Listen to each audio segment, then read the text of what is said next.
Assalamualaikum warahmatullahi wabarakatuh. Alhamdulillahilladzi arsala rasulahu bil huda wa dinil haq liyudhhirahu 'ala dini kulli wa kafa billahi syahida. Asyhadu an la ilaha illallah wahdahu la syarikalah wa asyhadu anna sayyidana wa nabiyyana wa habibana Muhammadan abduhu wa rasuluh la nabiyya ba'da. Allahumma salli ala sayyidina Muhammad wa ala alihi wa sahbihi ajma'in, amma ba'd. Jamaah subuh yang dirahmati Allah Subhanahu wa taala, pertama-tama marilah kita menyampaikan puji syukur kehadirat Allah Subhanahu wa taala atas limpahan rahmat dan karunia-Nya, atas taufik dan hidayahnya, sehingga hari ini kita berada pada hari 2 Ramadan dalam keadaan sehat walafiat. Mudah-mudahan Allah dapat mengantarkan kita sampai selesai Ramadan tahun ini. Salawat dan salam semoga selalu tercurahkan ke pangkuan Nabi besar Muhammad Rasulullah sallallahu alaihi wasallam, pada keluarganya dan para sahabatnya, kepada para ulama mutaqaddimin, ulama mutaakhirin, serta ulama-ulama yang muktabar, imam masjid dan seluruh pengurus masjid, jamaah subuh rahimakumullah. Di dalam perspektif Islam atau pandangan Islam, bahwa manusia atau dosa, yang pertama adalah kotor badan jasmani, yang kedua kotor hati, dan yang ketiga kotor ruh. Maka Allah Subhanahu wa ta'ala, tanda sayang dan cintanya kepada hambanya, memberikan untuk mendapat kesempatan selebar-lebarnya, seluas-luasnya, untuk kita membersihkan atau dengan Allah Subhanahu wa ta'ala memberikan bulan Rajab. Di dalam bulan Rajab ini kesempatan yang amat besar dan amat luas diberikan oleh Allah untuk membersihkan badan. Ar-Rajabu litathhirul badan. Pada bulan Rajab tugas kita membersihkan segala dosa dan noda yang terjadi pada anggota, dan hal ini telah lewat. Artinya kalau telah berlalu, in kana khairan fa khairun wa in kana syarran fa syarrun. Apabila seseorang telah mendapat berbuat yang baik, maka kana syarran fa syarrun, kalau dia berbuat jelek atau lalai, maka hasilnya juga jelek. Kemudian yang kedua, Allah berikan bulan berikutnya, yaitu bulan Sya'ban. Wa Sya'bana litathhirul qulub. Bulan Sya'ban Allah buka selebar-lebarnya, seluas-luasnya kesempatan bagi hambanya untuk membersihkan hati atau taubat daripada dosa hati. Karena pada hati sangat-sangat menentukan untuk selanjutnya. Hadis Rasulullah sallallahu alaihi wasallam an Miqdad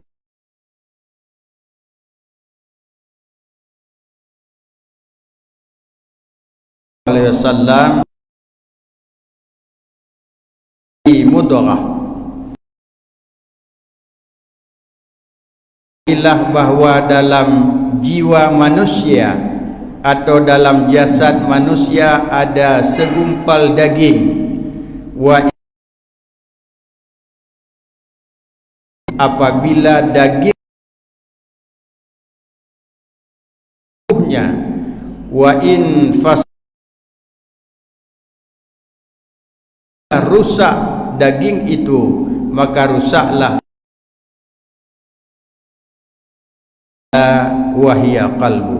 Ketahuilah itulah sangat menentukan. Peranan hati sangat berpengaruh kepada tingkah laku seseorang. Akhlak seseorang adalah sangat ditentukan oleh hati. Apabila hati baik, maka baiklah tingkah laku dan akhlak seseorang. Dia akan lebih baik apabila hatinya. Oleh karena itu, ulama memberikan penjelasan tentang hati. Hati ini ada 3 macam. Yang pertama disebut dengan qalbun mayyitun, hati mati. Ada seseorang hidup tapi hatinya mati. Tanda-tanda atau ciri-ciri daripada hati mati, orang ini adalah membangkang kebenaran, menolak kebenaran, sama sekali tidak mau menerima kebenaran. Didakwah bagaimanapun, siapapun yang memberikan nasihat dan ceramah tidak akan masuk dalam hatinya. Dan hati ini adalah hati yang mati. Maka sikapnya seseorang yang berhati mati adalah, kita lihat, dia adalah buas, lebih buas daripada binatang, kejam, lebih kejam daripada segala yang kejam. Tidak ada dalam hatinya atau dalam perasaannya sayang sesama. Tidak ada dalam hatinya condong berbuat baik untuk membantu seseorang hamba yang lain. Ini tanda hatinya hati mati.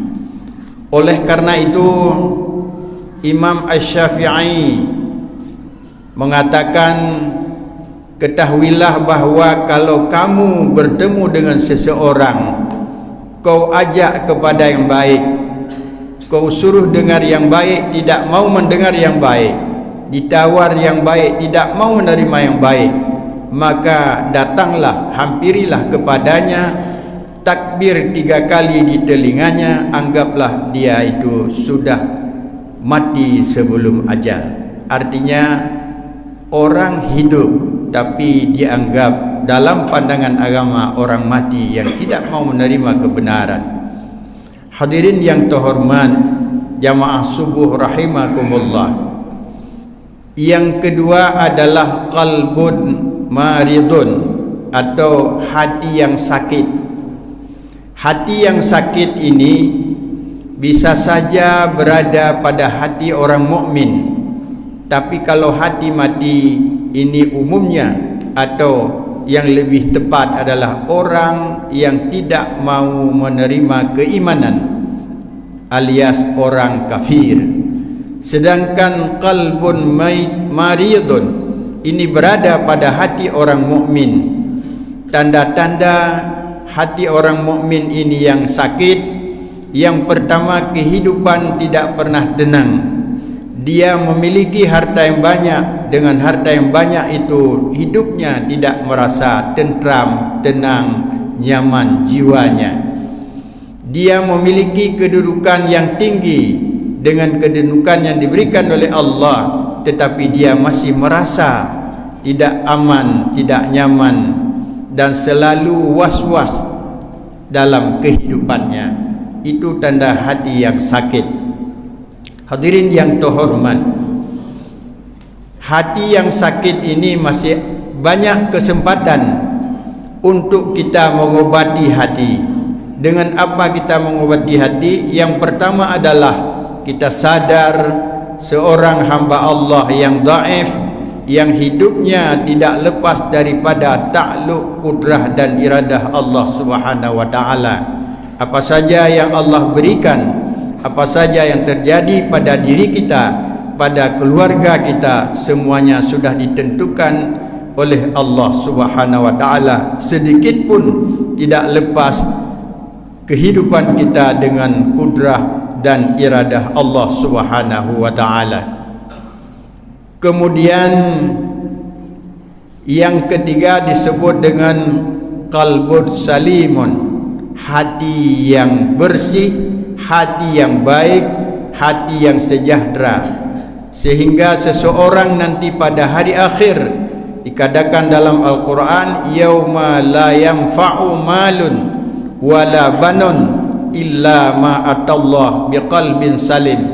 Pada suatu hari nanti, tentunya ini hari kiamat, la yanfa'u malun, tidak ada manfaat harta, wala banun, tidak ada manfaat anak, illa ma atallah biqalbin salim, kecuali yang datang menghadapi Allah Subhanahu wa taala dengan hati yang sejahtera. Hati inilah yang didambakan, yang diharapkan, yang kita perjuangkan, yang kita mohon pada Allah. Hati kita menjadi hati-hati yang salim.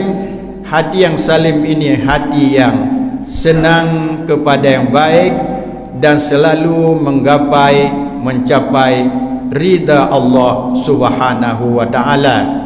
Dan hati inilah yang akan diterima oleh Allah dan dimasukkan dalam syurga dan bertemu dengan Allah Subhanahu wa taala. Hadirin yang dirahmati Allah Subhanahu wa taala, peranan hati sangat menentukan. Pada suatu ketika seorang hamba Allah yang disebut Luqmanul Hakim, seorang ahlul hikmah dan bapa atau raja obat, pada suatu hari beliau itu diperintahkan oleh majikannya pada Luqman, wahai Luqman, datanglah ke pasar beli daging yang terbaik. Maka ketika itu Luqman berangkat ke pasar membeli daging yang terbaik, dibelikan hati. Pada kali lain diperintahkan kembali oleh majikannya, wahai Luqman, datanglah ke pasar, belilah suatu daging yang paling jelek. Maka Luqman datang ke pasar membeli daging yang terjelek menurut pandangannya adalah membeli hati. Maka majikannya sangat heran kepada Luqman. Diperintahkan beli daging baik, dia beli hati. Diperintahkan beli daging yang jelek, juga dia beli hati. Maka ditanya kepada Luqman, apa maksudmu ini Luqman?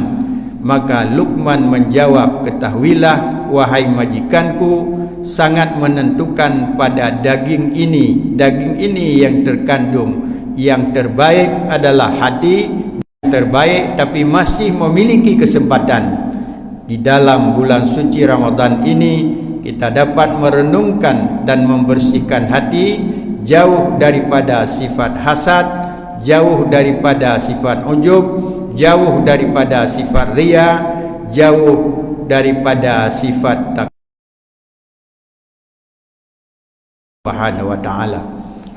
Kemudian bulan suci Ramadan, war ramadana litathhirur ruh, pada bulan Ramadan ini adalah kesempatan bagi kita diberikan selebar-lebarnya untuk membersihkan jiwa atau roh. Kesempatan ini adalah yang terbesar dan terlebar adalah di bulan suci Ramadan, yang pertama sekali dengan melakukan dan ibadah-ibadah lain dalam bulan Ramadan. Mudah-mudahan kita sebagai hamba Allah sudah bersih badan di bulan Rajab, sudah bersih hati di bulan Sya'ban, dan sudah bersih roh di bulan Ramadan. Inilah yang kita harapkan. Mudah-mudahan kita semua akan kembali kepada Allah kapan saja dipanggil oleh Allah, dalam keadaan suci badan, suci hati, dan suci roh. Tentunya tempat yang suci tidak akan dimasukkan orang-orang yang kotor, yaitu surga Allah Subhanahu wa taala. Karena surga adalah tempat yang suci, tentunya surga menunggu orang-orang yang suci, suci badan, suci hati dan suci roh. Mudah-mudahan kita semua sebagai calonnya, insya-Allah. Demikianlah ceramah singkat pada subuh hari ini. Billahi taufiq wal hidayah. Wassalamualaikum warahmatullahi wabarakatuh.